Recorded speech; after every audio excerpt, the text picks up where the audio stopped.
Daily Good News, Volume 2, number 167. Why You Can't Do What the Flesh Prompts You to Do.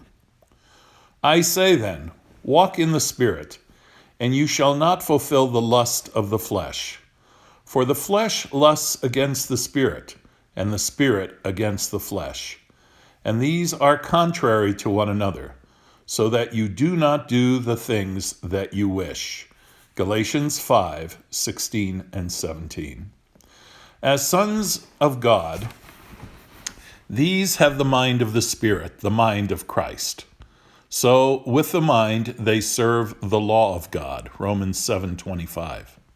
Accordingly, whoever is led of the Spirit of God and has the mind of Christ fulfills the law, because by that Spirit there is shed abroad in the heart the love of God, which in itself is the fulfilling of the law.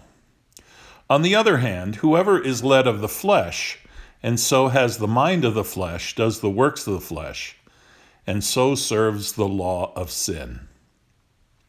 Whoever is led of the flesh cannot do the good that he would.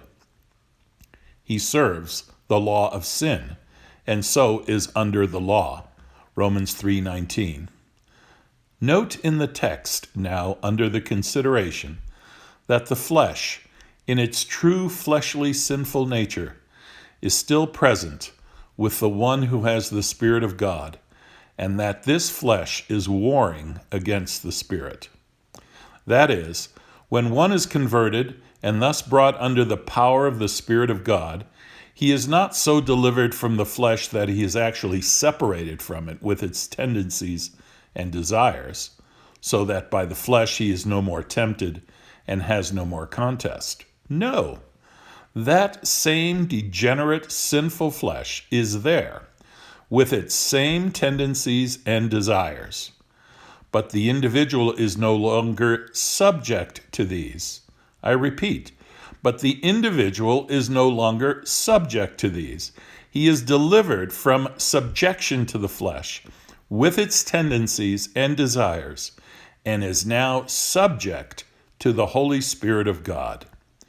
He is now subject to the power that conquers, brings under, crucifies, and keeps under the flesh, sinful as it is, with all its affections and lusts.